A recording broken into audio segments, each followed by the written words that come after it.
مرکز مطبوعات وزارت کارهای داخلی تاجیکستان خبر داد که طی روزهای 17-20 نوامبر سال 2023 در 5 صدمه در گوشه‌های گوناگون جمهوری 6 نفر به هلاکت رسیدند.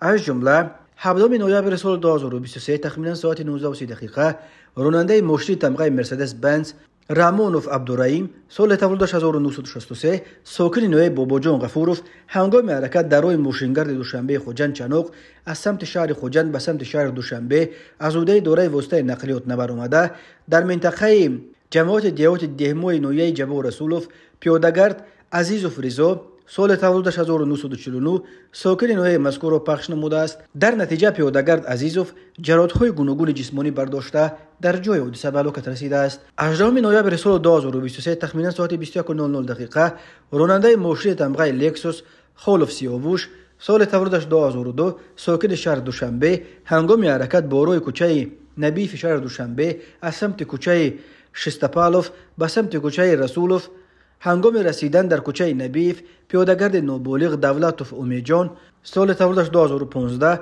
ساکن پایتخت را زده از پای میافتاند. در نتیجه نابالغ دولتوف جراحت‌های گوناگون جسمانی برداشته در جای حادثه به هلاکت رسیده است.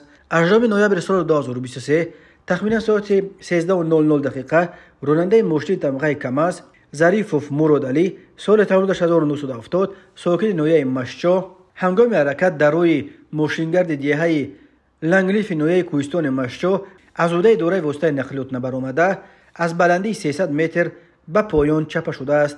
در نتیجه راننده ظریفوف و مسافر ماشین مذکور نصرتوف بوی مراد سال تولدش 1970 ساکن امین نویه از جراحت‌های گوناگون جسمانی برداشتهشان در جای حادثه به هلاکت رسیدند.